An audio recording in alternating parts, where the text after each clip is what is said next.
बहुत बहुत धन्यवाद साथियों। पहले तो आप सबका यहाँ समय निकालकर आने के लिए शुक्रिया। जिस दल को सिर्फ 3.5% वोट मिला है, उसकी प्रेस वार्ता में इतने प्रेस के साथी आए हैं, तो ये दिखाता है कि कुछ तो काम हम लोगों ने सही किया होगा। हम लोग बिहार आज से 3.5 साल पहले व्यवस्था परिवर्तन के संकल्प से आए थे। एक ईमानदार प्रयास किया है और उसमें बिल्कुल सफलता नहीं मिली, ये मानने में कोई गुरेज नहीं है। व्यवस्था परिवर्तन के जिस अभियान को लेकर चले थे, व्यवस्था परिवर्तन की बात तो छोड़िए, सत्ता परिवर्तन भी हम लोग नहीं करा सके, लेकिन बिहार की राजनीति को बदलने में जरूर थोड़ी बहुत भूमिका हम लोगों की बनी है। तो इनका सारा आएगा, तो हम लोगों से जरूर कुछ गलती हुई होगी।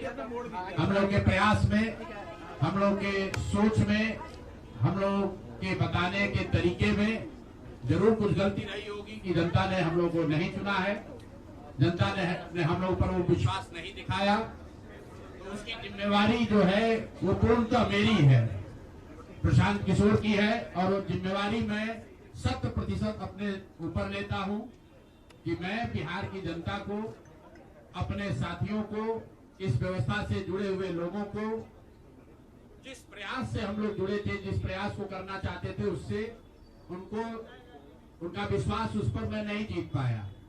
हम लोग सामूहिक तौर पर हारे हैं और आत्मचिंतन का समय है, हम लोग भी चिंतन करेंगे। जो लोग जीत कर आए हैं उनको खूब बधाई। जनता ने अपने लिए अपना रास्ता चुना है, अपने लिए सरकार चुन ली है। अब नीतीश जी और भाजपा के लोगों पर जिम्मेवारी है कि बिहार में जिन बातों को लेकर वो सत्ता में आए हैं, बिहार में तरक्की हो, बिहार में भ्रष्टाचार से जो जनता जूझ रही है, भ्रष्टाचार खत्म हो, यहाँ पर लोगों के लिए रोजी रोजगार हो, और सबसे बढ़ के जो मुद्दा है पलायन का, बिहार से पलायन बंद हो।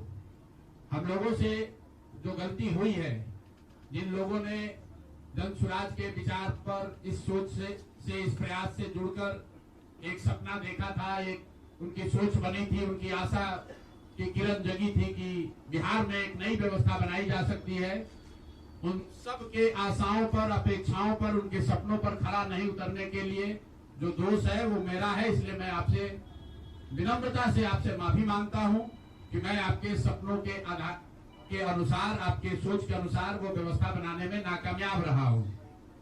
और प्रायश्चित के तौर पर मैं आज से 2 दिन के बाद 20 तारीख को गांधी विद्यारवा आश्रम में जो रास्ता गांधी जी ने बताया है, मैं अपने लोगों को, बिहार के लोगों को ये नहीं समझा पाया कि किस बात पर उनको वोट देना चाहिए, क्यों उनको नई व्यवस्था बनानी चाहिए। तो प्रायश्चित के तौर पर मैं अपने से विद्यारवा आश्रम में 1 दिन का उपवास, मौन उपवास रखूंगा। जो भी जन स्वराज के साथी हैं वो जहां पर है वहां, अगर वो समझते हैं कि हम लोग के प्रयास में, सोच में जो कमी रह गई, उसको सुधार के लिए प्रायश्चित के तौर पर हम लोग 1 दिन का सामूहिक उपवास रखेंगे। मैं खुद विद्यारवा, गांधी आश्रम विद्यारवा में रहूंगा, 24 घंटे का एक उपवास रखेंगे। गलती हम लोगों से हुई होगी, कमी रही होगी, लेकिन हम लोगों ने कोई गुनाह नहीं किया है। गलती हो सकती है, गुनाह नहीं है। वोट नहीं मिलना गुनाह नहीं है। मैं बिहार की जनता के सामने अपने साथियों के साथ बिल्कुल सर उठा के ये कह सकता हूं कि हम लोगों ने गुनाह नहीं किया है। जिस बिहार में पिछले 30-35 साल से सिर्फ जाति की राजनीति हुई है, वहां पर इस समाज में जातियों का जहर फैलाने का गुनाह नहीं किया है। हम लोगों ने बिहार में हिंदू मुस्लिम की राजनीति नहीं की है, लोगों को धर्म के नाम पर बांटने का गुनाह नहीं किया है। हम लोगों ने बिहार की गरीब जनता को, भोले वाले लोगों को पैसा देकर उनका वोट खरीदने का गुनाह नहीं किया है।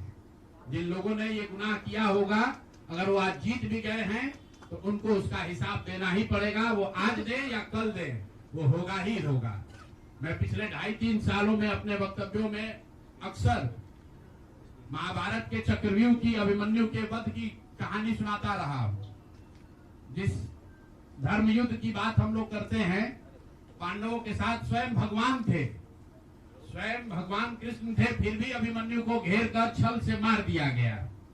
लेकिन उसके आगे की भी कथा भी है कि अभिमन्यु को मार दिया गया, लेकिन उससे महाभारत नहीं जीता गया। महाभारत जीता तो अंत में वही जो सही रास्ते पर था, जो धर्म के साथ था।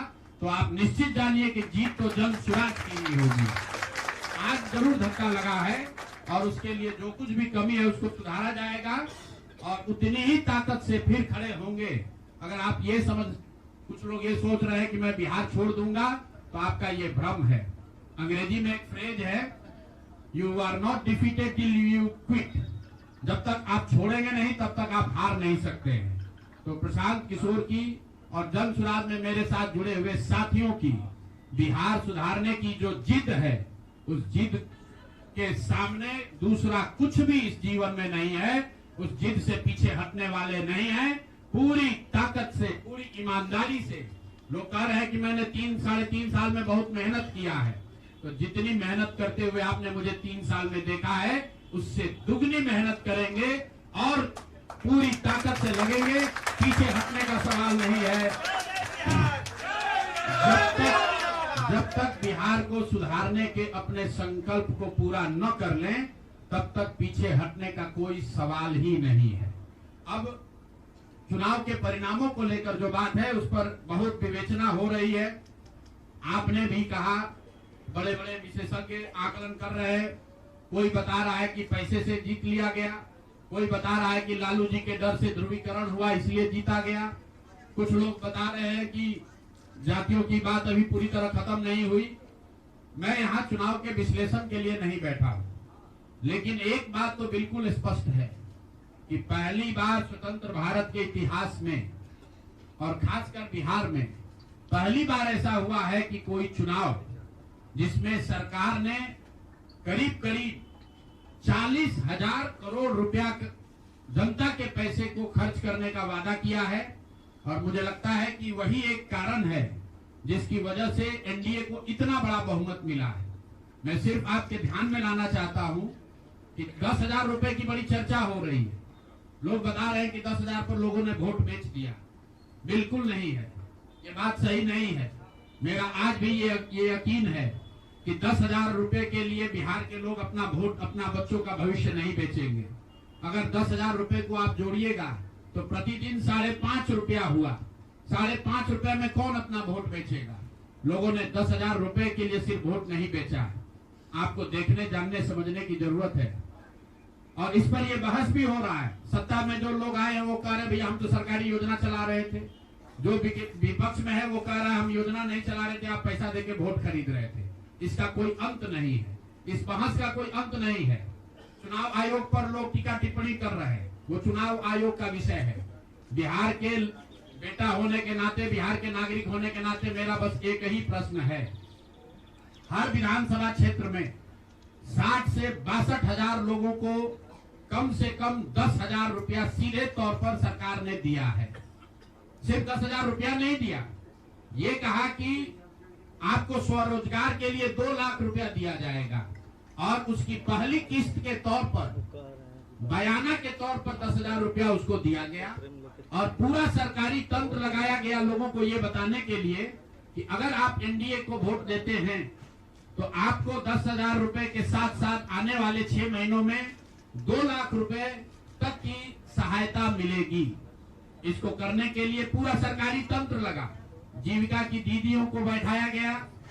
जितने यहाँ पर आशा आंगनवाड़ी सेविकाएं हैं उनकी सैलरी, उनका मानदेय बढ़ाकर उनको जोड़ा गया। लोग कह रहा है भैया काडर कहाँ है? मेरे भाई 2 लाख लोगों को, आप ध्यान रखिए, सिर्फ 10,000 रुपए लोगों को नहीं दिया गया है। हर विधानसभा में, मैं बहुत जिम्मेवारी से जो सरकारी आंकड़ा है वही बता रहा हूँ, हर विधानसभा में 60 से 62,000 महिलाओं को 10,000 रुपया दिया गया है। करीब करीब 1 लाख आंगनवाड़ी सेविका, आशा वर्कर और ममता की से जुड़ी हुई महिलाओं को करीब करीब सरकार ने 10,000 करोड़ रुपया अलग से दिया है।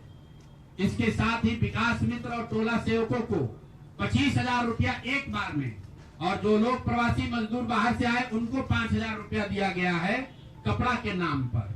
तो कुल मिलाकर 29,000 करोड़ रुपया, करीब करीब 29,000 करोड़ रुपया बांटा गया है। 40,000 करोड़ रुपए की योजनाओं की घोषणा की गई है। अब हम यहाँ इसलिए नहीं बैठे हैं ये कहने के लिए कि इसी वजह से हम लोग चुनाव हार गए।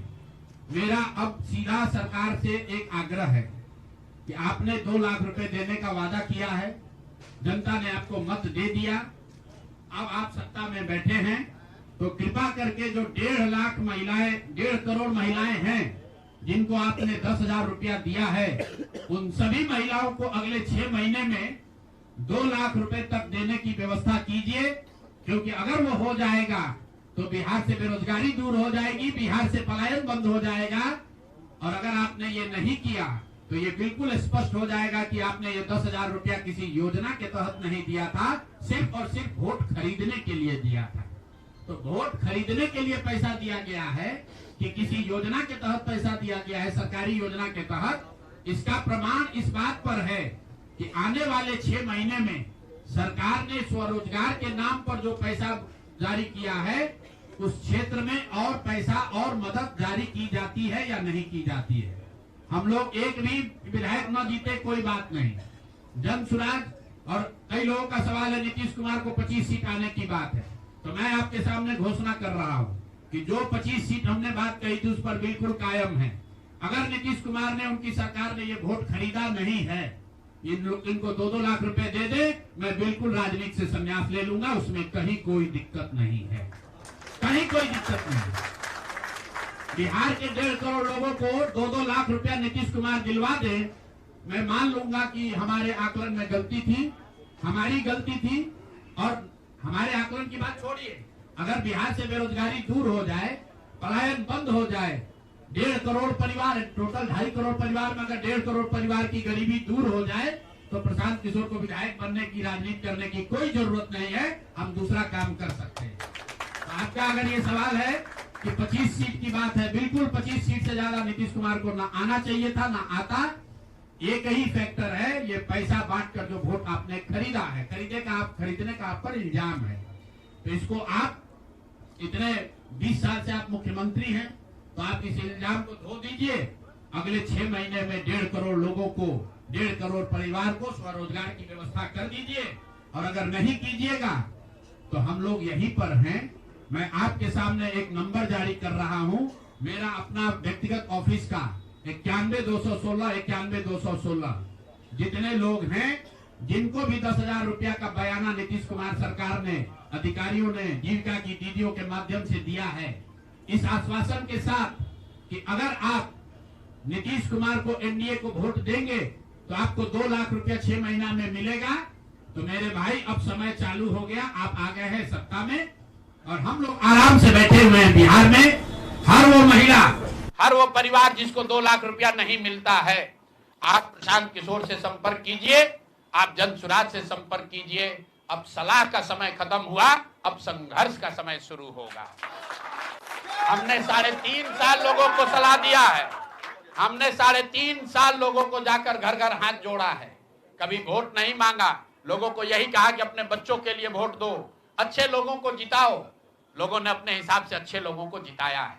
जिन मुद्दों पर जिताया है उसका मैं स्वागत करता हूं कि स्वरोजगार ही सबसे ज्यादा जरूरी है। उसका वादा एनडीए की सरकार ने किया है, नीतीश कुमार ने किया है, और 10-10 हजार रुपया बानगी के तौर पर, एडवांस के तौर पर उन महिलाओं को दिया है। तो अब अगले 6 महीना में उन सभी महिलाओं को, उन सभी परिवारों को नीतीश कुमार की स्वरोजगार का अवसर दे, उनको 2 लाख रुपए की मदद दे, ताकि वो 1.5 करोड़ परिवार के लोग बेरोजगारी से बाहर निकल सके, गरीबी खत्म कर सके और उनके बच्चे गुजरात में, तमिलनाडु में जाकर मजदूरी न करें। और अगर ये नहीं होगा तो हम लोग तो विधानसभा में हैं नहीं। जनता ने जो आदेश दिया है कि गांव-गांव घूमिए और लोगों की मदद कीजिए, तो जिनको भैया ये 2 लाख न मिले वो प्रशांत किशोर के पास चले आइए, जन सुराज के साथियों के पास आइए। आपकी आवाज बनकर, आपके साथ खड़े होकर ब्लॉक, पंचायत, डिस्ट्रिक्ट के ऑफिसेज में, सरकारी दफ्तरों में हम लोग चलेंगे। जरूरत पड़ेगा नीतीश कुमार, क्योंकि उन्होंने कहा है कि 10,000 रुपया जब मैं जीत कर आऊंगा आपको 2-2 लाख रुपए दूंगा, ताकि सब लोग अपने पैर पर खड़े हो जाएंगे। तो जन सुराज के लोग अब ब्लॉक में, और जिन लोगों ने, आपने सुना होगा सहारा में लोगों को कहा गया पैसा डबल हो जाएगा, सहारा के जिन लोगों ने एजेंट बनकर समाज सहारा में पैसा जमा कराया, सहारा वाले भाग गए तो लोग एजेंट को खोज रहे हैं। तो जो सरकारी अफसर नेतागिरी कर जिन लोगों ने किया है, सरकार की ओर से आश्वासन दिया है कि आपको रोजगार देंगे, 2 लाख रुपया देंगे, जो जिन जीविका की दीदियों ने एक एक महिला को जाकर समझाया है, बूथ पर बैठकर वोट दिलवाया है, सिंबल सिखाया है, क्रमांक संख्या बताया है, वो जीविका की दीदियों की जिम्मेवारी है कि जिनको आपने ये काम कराया है, जिनके बच्चों का भविष्य आपने 10,000 रुपया में आपने सौदा कराया है, उनको पैसा मिले। और अगर वो 2 लाख रुपया नहीं मिलेगा तो 6 महीने का समय है, 6 महीने के बाद हर वो व्यक्ति जिसको पैसा नहीं मिले उसके लिए जन सुराज का, प्रशांत किशोर का दरवाजा खुला हुआ है। हम लोग आपकी आवाज बनेंगे, आपके साथ खड़े होंगे। हम लोग विधायक सांसद नहीं है, लेकिन समाज में हमारी ताकत जो आवाज है, आपके वो आवाज आपके साथ जोड़ेंगे और हर हालत में आपको ये 2 लाख रुपया मिले, इसकी लड़ाई को जारी रखेंगे। दूसरी बात जो कह के मैं खत्म करूंगा, चुनाव से पहले सरकार के भ्रष्टाचार को लेकर इसी जगह पर हम लोगों ने कई प्रेस कॉन्फ्रेंस किए हैं। नीतीश कुमार को कभी व्यक्तिगत तौर पर बेईमान नहीं बताया गया है, भ्रष्ट नहीं बताया गया है, लेकिन हम लोगों का ये मानना था कि नीतीश जी का स्वास्थ्य अच्छा नहीं है, अगल बगल के लोग लूट रहे हैं, चला रहे हैं। अभी परिणाम आए हैं, नीतीश जी को देखकर लग रहा है कि नीतीश जी बिल्कुल स्वस्थ दिख रहे हैं। तो अब मेरी उनसे अपेक्षा है कि 2 दिन के बाद अभी मंत्रिमंडल बनने वाला है। कल प्रधानमंत्री जी ने भी कहा है कि बहुत बड़ी जिम्मेवारी है, हम लोग इलेक्शन मोड में नहीं, इमोशनल मोड में हैं।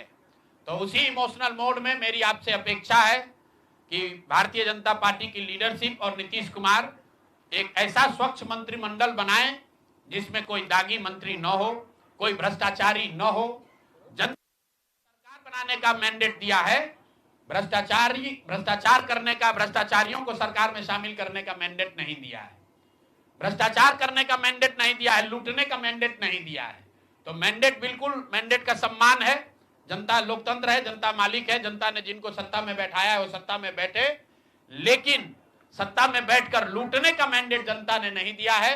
तो मेरी अपेक्षा है कि नीतीश जी, माननीय प्रधानमंत्री मोदी जी, अमित शाह जी, जिन्होंने बिहार की जनता को यह बताया है कि हम आपका विकास करेंगे, आपके बच्चे अब गुजरात नहीं जाएंगे मजदूरी करने, तो भाई अब आपकी जिम्मेवारी है ऐसा मंत्रिमंडल बनाइए ताकि बिहार के लोगों का पलायन बंद हो, यहाँ से बेरोजगारी खत्म हो, और जो पिछले 5 साल से लोग भ्रष्टाचार से जूझ रहे हैं वो आगे भ्रष्टाचार न हो। मेरी बात यहाँ खत्म हुई। अब आपके जो सवाल हैं वो आप सवाल कर सकते हैं। बहुत बहुत धन्यवाद।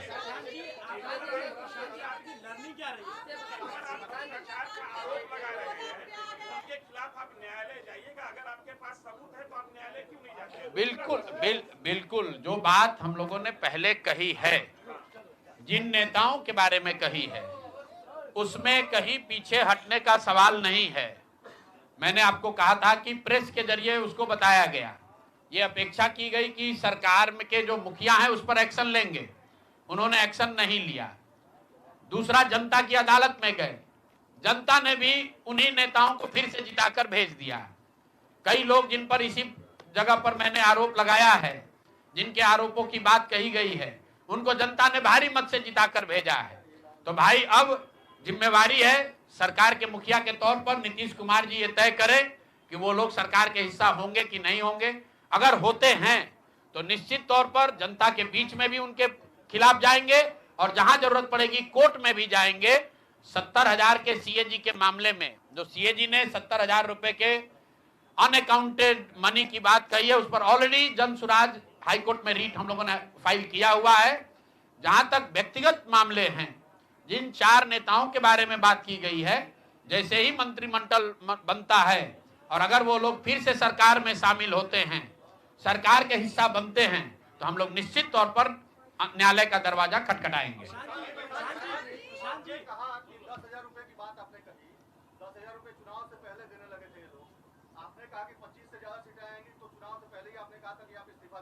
जी,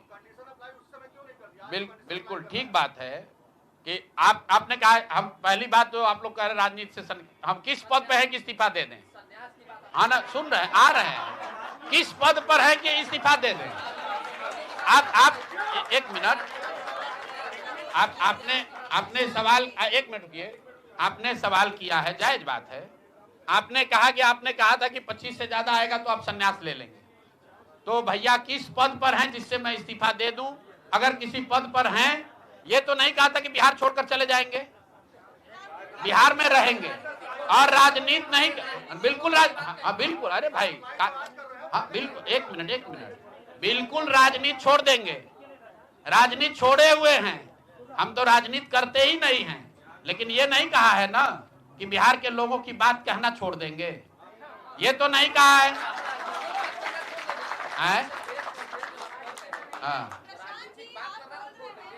नहीं, आपने, ऐसा है, हमने कहा कि अगर 25 से ज्यादा सीट आएगा तो राजनीति छोड़ देंगे, बिल्कुल बात पर कायम है।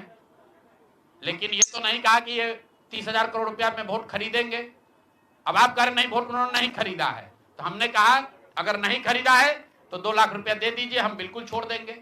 एक मिनट रुकिए, अरे सुन तो लो, सरकार क्या विज्ञप्ति पढ़ लो जिस पर सरकार ने, हाँ बिल्कुल बिल्कुल बिल्कुल, आपने कहा नहीं, ऐसा है कि बिल्कुल हम भी सभी की बात नहीं कर रहे हैं। सरकार ने 1.5 करोड़ लोगों को 10-10 हजार रुपया दिया है और पूरे देश में इस बात पर बहस छिड़ी हुई है कि क्या ये 10 हजार रुपया वन टाइम देकर वोट खरीदा गया है कि किसी सरकारी योजना के तहत इस पैसा को दिया गया है। मैं ये कह रहा हूं कि मैं बिल्कुल ये मानने को तैयार हूं कि सरकार का ये एकाधिकार है, वो चाहे योजना शुरू कर सकती है। अंतिम साल में, अंतिम महीने में किया, उसमें कोई दिक्कत नहीं है, हम उस बात में नहीं पड़ रहे हैं। इलेक्शन कमीशन ने चुनाव के दौरान ये पैसा बांटने दिया, ये उनकी गलती है, उस पर भी हम टीका टिप्पणी नहीं कर रहे हैं। हम तो ये कह रहे हैं कि जिस योजना के तहत आप जीत कर आए हैं उस योजना को लागू कर दीजिए। हम लोग को बिहार में रहने की भी जरूरत नहीं है, बिहार ही छोड़ देंगे, राजनीति की क्या बात कर रहे हैं?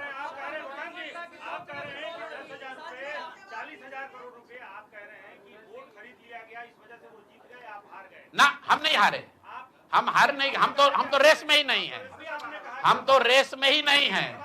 हम आपको ये बता रहे हैं कि जो बात नीतीश कुमार के जीतने की है, जीत और हार के बीच में एक ही बात है कि क्या नीतीश कुमार जी ने, उनकी सरकार ने ये हर विधानसभा में 60,000 वोट 10,000 रुपया देकर खरीदा है कि नहीं खरीदा है, इस पर बात है। और मैं ये एक मिनट रुकिए, चुनाव से पहले ही कहा है और चुनाव के पहले ही की बात हो रही है। और अरे आपकी क्या, आप क्या चाहते हैं? हम कहते हैं कि हम राजनीति से संन्यास ले रहे हैं इसलिए आप आए हैं? मेरे भाई, अगर ऐसा है, हमने आपको, आप भाई, आप लोग जितने लोग आए हैं, हमने बिल्कुल स्पष्ट आपको कहा कि नीतीश कुमार ने प्राइमा फेसी जो दिख रहा है कि सरकार ने 10,000 रुपया देकर वोट खरीदा है, लेकिन मेरे पास उसका कोई प्रमाण तो है नहीं। सरकार कह रही नहीं है तो सरकारी योजना के तहत दिए हैं।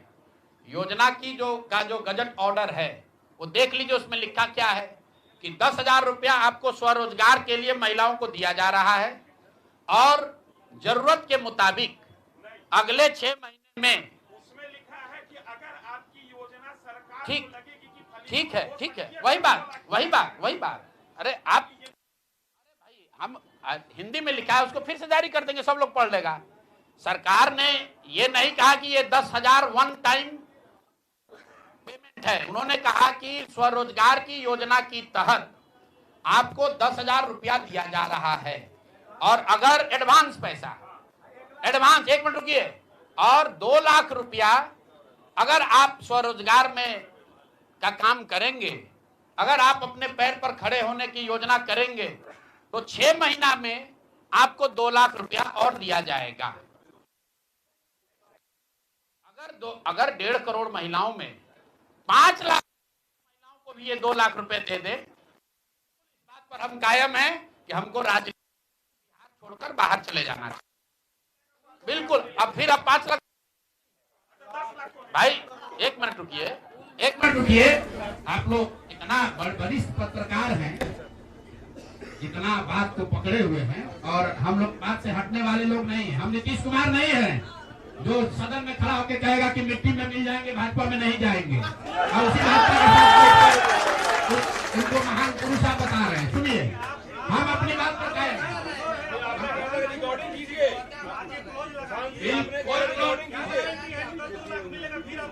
कोई क्लॉज नहीं लगाएंगे। सुनिए, ऐसा है आपने कॉन्फिडेंस से कहा था।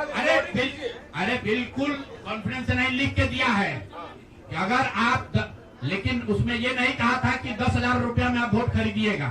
अगर हर विधानसभा में 10,000 रुपया नहीं दिया गया है तो आप बता दीजिए ये सत्य नहीं है।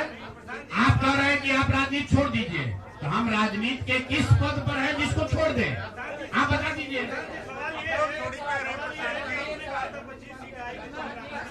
जी। बिल्कुल आप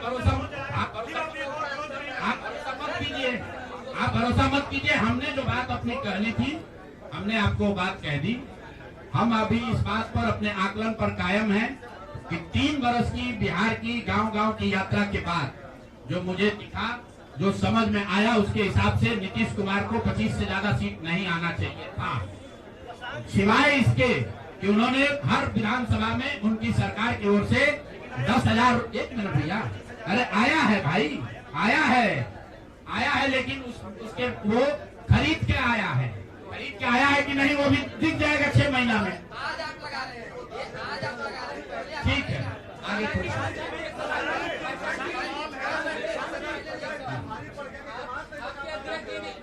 बिल्कुल, ये हमने आपको अपने वक्तव्य में कहा कि हम लोग बिल्कुल असफल साबित हुए।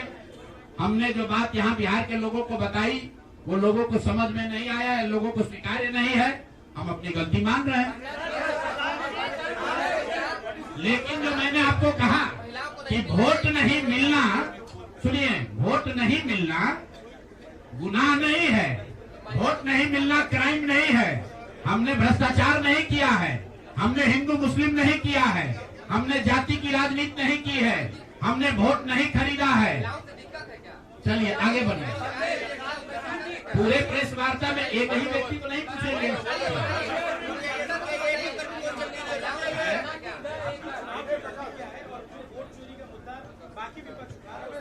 मैं वोट चोरी के मुद्दे पर हम लोग का स्टांस जो है वो बिल्कुल क्लियर है पहले दिन से।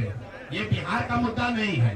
जो चुनाव की पूरी प्रक्रिया है उसमें वोटर लिस्ट बनने से लेकर आचार संहिता के अनुपालन का, वोटिंग के दिन के, जैसे यहाँ पर आप जीविका की दीदियों को बाकायदा आपने मोबिलाइजर बनाकर सरकारी व्यवस्था के तहत बूथ में बैठाया है। तो पूरे वोटर लिस्ट बनाने की प्रक्रिया, आचार संहिता के अनुपालन की प्रक्रिया, वोटिंग के दिन जो हो रहा है वो, उसमें सरकारी तंत्र का इस्तेमाल, दुरुपयोग या उपयोग, और वोटिंग के बाद जो महाराष्ट्र से लगातार दिख रहा है कि अंतिम 2 घंटे में 15%, 20% एक्स्ट्रा वोट होना, फिर चुनाव आयोग का उसका डिटेल नहीं जारी करना, और 3 दिन के बाद ये बताना कि इतना वोट हो गया। ये बड़े मुद्दे हैं। हम लोग बहुत छोटी पार्टी हैं, हम लोग को तो इतना नहीं ताकत है, लेकिन आपके माध्यम से मैं ये जरूर देश के विपक्ष को ये कहना चाहूंगा, इस पर गंभीरता से बात करने की, और इसको जरूरत पड़े तो सुप्रीम कोर्ट में ले जाने की जरूरत है कि आज की तारीख में, आज की स्थिति में जो आचार संहिता पहले से बना हुआ है वो कितना कारगर है या नहीं कारगर है। अगर सिर्फ इसमें वोटर रोल की बात नहीं है, SIR सिर्फ वोटिंग रोल की बात है, लेकिन जिस तरह से वोटिंग हुई है, आप बताइए कि सुरक्षा कर्मियों में होमगार्ड को यहीं पर इसी बिहार में लालू जी की जब सरकार थी, TN सेशन का जमाना था, उन्होंने कहा था कि नहीं कोई लोकल आदमी यहाँ चुनाव की प्रक्रिया में हिस्सा नहीं लेगा, होमगार्ड का कोई आदमी हिस्सा नहीं लेगा। उसी बूथ पर आप आज के चुनाव आयोग ने उस जीविका दीदी को बैठाया है जिसको एक तरीके से सरकार ने कॉन्ट्रैक्ट दिया है कि आपको इतने लोगों को वोट दिलवाना है। मैं आपको एक उदाहरण देता हूँ। मधुबनी विधानसभा क्षेत्र है, मैं डिटेल में नहीं जाना चाहता था लेकिन आप कुरेद रहे। मधुबनी विधानसभा क्षेत्र है, वहां से उपेंद्र कुशवाहा जी के पार्टी के उम्मीदवार चुनाव जीत कर आए हैं। मैं पूरे यहाँ पर जितने मीडिया के साथी हैं, जितने यहाँ चुनाव के विशेषज्ञ हैं, आप भी यूट्यूबर हैं, मैं दावा कर रहा हूँ आज हो 5 महीने के बाद हो, आप मधुबनी विधानसभा क्षेत्र में जाइए, वहां पर एनडीए के प्रत्याशी को 1 लाख से ज्यादा वोट आया है।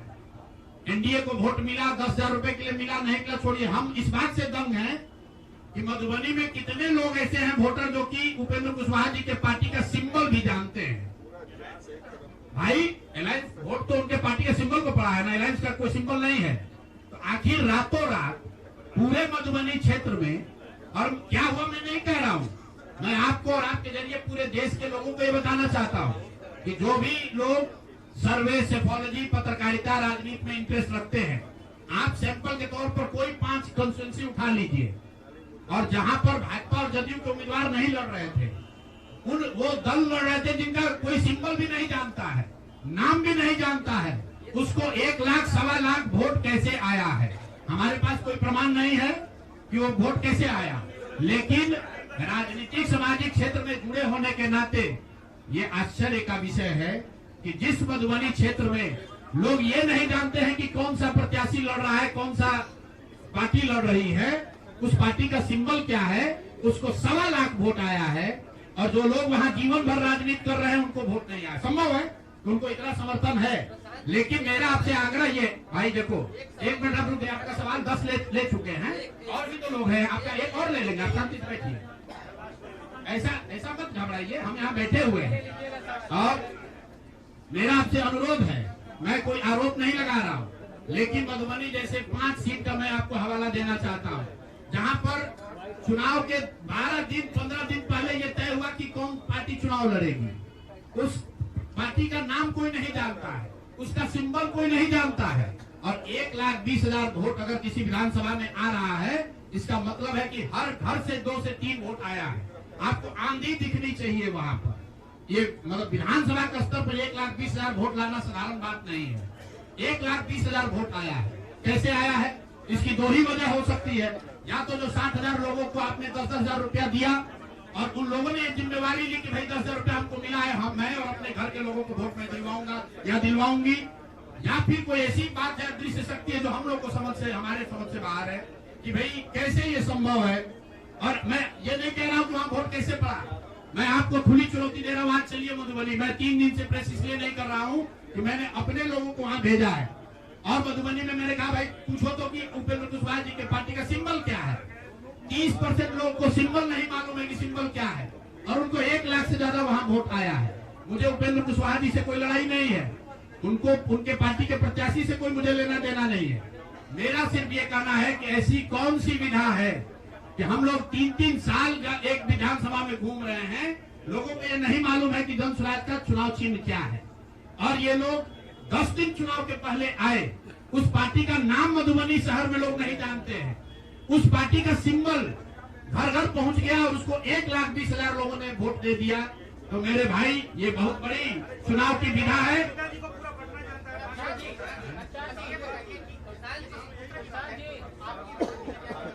भारी चूक हुई, मैंने आपको पहले कहा कि भारी चूक हुई, और जो भी चूक हुई है उसको सुधारने के लिए पूरी ताकत लगाएंगे, फिर से बैठेंगे, ड्राइंग बोर्ड पर जाएंगे और देखेंगे कि जो चूक हुई है उसको कैसे सुधारा जाए।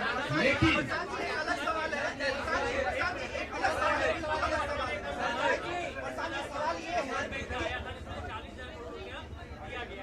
नहीं, जो टोटल पैसा सरकार ने अनाउंस किया है सितंबर अक्टूबर में, अगस्त और सितंबर को अगर आप जोड़ लेंगे तो कुल 18 योजनाओं की सरकार ने घोषणा की है, उसमें कोई गलती नहीं है। चुनाव के समय जो सत्तारूढ़ पार्टी होती है वो नए योजनाओं की घोषणा वो करते ही है। कुल जो सरकार ने घोषणा की यहाँ फ्री इलेक्ट्रिसिटी से लेकर युवाओं को बेरोजगारी भत्ता, 10,000 रोजगार के लिए, सारी बातें ठीक है। इसका टोटल बजट हुआ 40,000 करोड़। 40,000 करोड़ में से 29,000 करोड़ रुपए की योजना सरकार ने रोल आउट की। 11,000 करोड़ को तो शुरू ही नहीं किया, और इस 29,000 करोड़ में से जो सबसे बड़ी योजना है वो है स्वरोजगार की योजना, जिसमें हर विधानसभा क्षेत्र में 60 से 62,000 परिवारों में एक महिला को 10,000 रुपया दिया गया। और ये कहा गया सिर्फ 10,000 रुपए पर लोगों ने वोट नहीं दिया गया, लोगों को ये कहा गया कि अगर आप वोट देते हैं तो आपको आने वाले समय में 2 लाख रुपए तक की राशि स्वरोजगार के लिए मिलेगी। और इसको करने के लिए इसको करने के लिए सरकार ने जीविका दीदी का पूरा जो नेटवर्क है, 1 लाख से ज्यादा जीविका की दीदियों को और आंगनवाड़ी सेविकाओं को, आशा वर्कर को और जो टोला सेवक है, विकास मित्र है, उनको लैपटॉप खरीदने के लिए 25,000 रुपया दिया गया वन टाइम। अब आप बताइए कि जो टोला सेवक है, जो विकास मित्र है, जिसको आपने 25,000 रुपया दिया है, वो जो लैपटॉप या आईपैड खरीदेगा, उससे बिहार सरकार की योजना का दलितों का क्या सुधार होगा, वो सरकार को बताना चाहिए।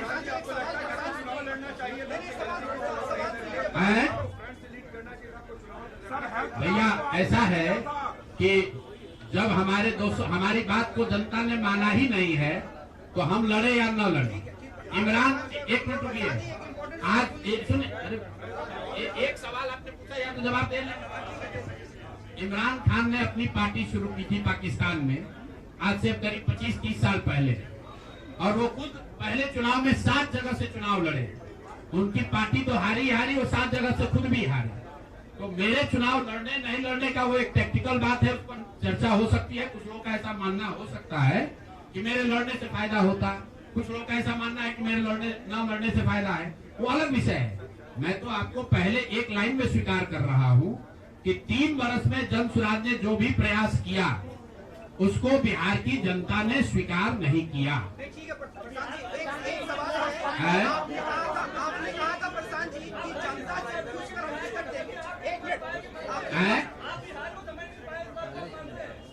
बिहार को मैं समझ नहीं पाया, बिल्कुल मान लेंगे, इसमें क्या दिक्कत है।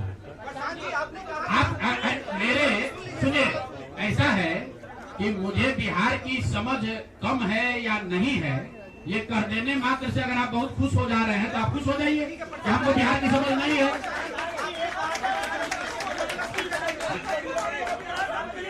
मेरे भाई ऐसा है, अगर हमने हमारे आप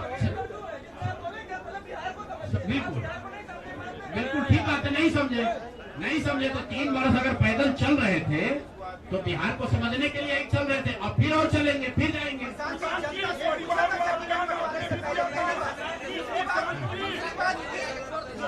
कई प्रत्याशियों ने आरोप लगाए, टिकट वितरण पे सवाल खड़े किए थे, क्या लगता है जनता उससे भी डाइवर्ट हुई कि प्रशांत किशोर कहा? अच्छा ऐसा है, सुन लीजिए, ऐसा है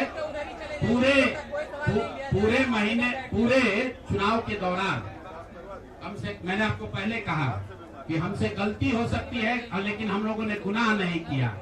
आप लोग जो बात कर रहे हैं वो इस अंदाज में बात कर रहे हैं जैसे प्रशांत किशोर ने कोई गुनाह कर दिया है, बिहार को सुधारने का प्रयास करके कोई गुनाह कर दिया है, और आप लोग आए हैं हमारा यहाँ पर पोस्टमार्टम करने।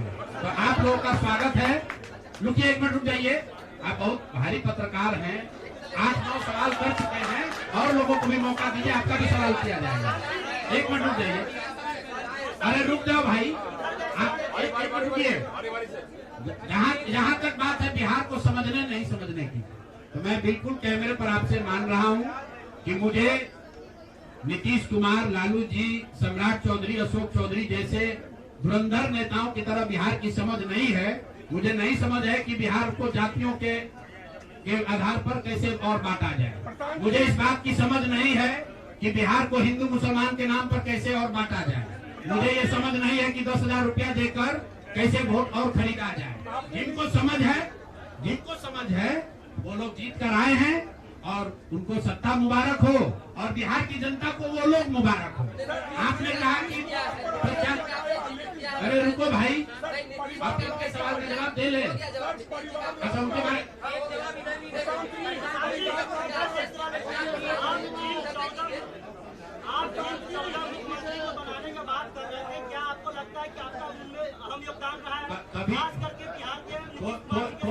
कोई योगदान नहीं है। आप लोग जो हम लोग बोलते रहे हैं उसको जाकर देख लीजिए।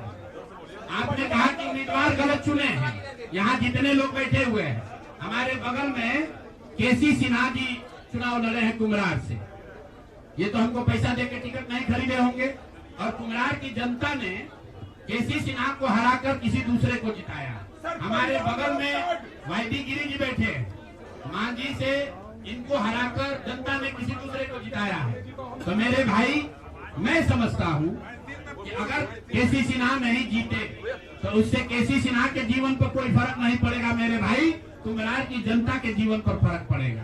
अगर आपने मांझी से वाईडी गिरी को हरा दिया तो वाईडी गिरी का कोर्ट का प्रैक्टिस नहीं बंद हो जाएगा, मांझी के लोगों की दिक्कत जो है वो बढ़ेगी। लेकिन फिर वही बात है, जनता मालिक है, वो वही चाहते हैं। अगर आप खिचड़ी खाना चाहते हैं तो आपको कोई पुलाव कैसे खिला देगा? आप खिचड़ी खाइए और आनंद लीजिए।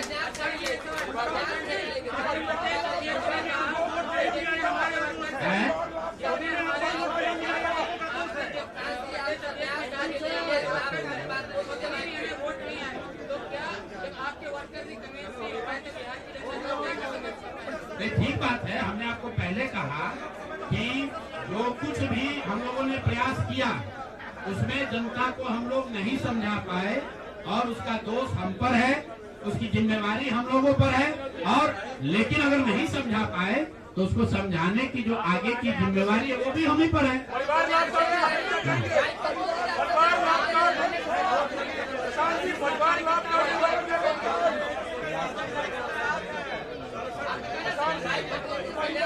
ऐसा है, आप भी बिहार के ही हैं और इतना भी नहीं उद्वेलित हुई है, इतना भी मत उछलने लगी है कि जैसे हम लोग सब एकदम खत्म है। आपकी बात को सुन लिया गया, आपको अलग से साक्षात्कार चाहिए।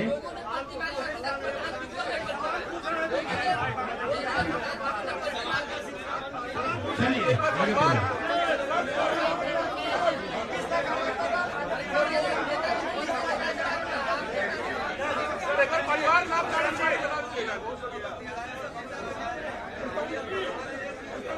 अभी तो हम लोग वापस जाकर अपने उस प्रारूप को फिर से देखेंगे जो हम लोग लेकर जनता के बीच गए थे। जो सोच, जो विचार, जो प्रयास लेकर जनता के बीच गए थे वो देखेंगे कि भाई जनता को चाहिए भी कि नहीं चाहिए।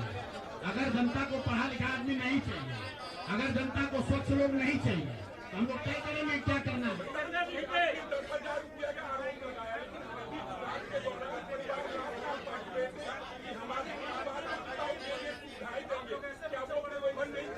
तो लोग देखिए, चुनाव के दौरान वादा करना एक बात है और किसी को रुपया दे देना दूसरी बात है।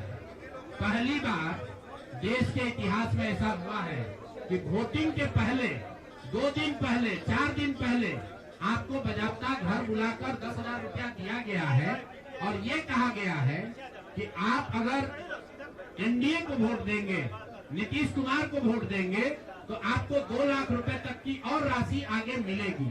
ऐसा इस देश के राजनीतिक इतिहास में पहले कभी नहीं हुआ।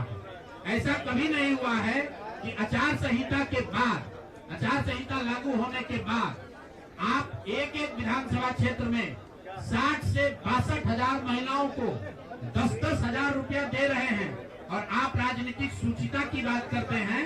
ये बात उचित नहीं है।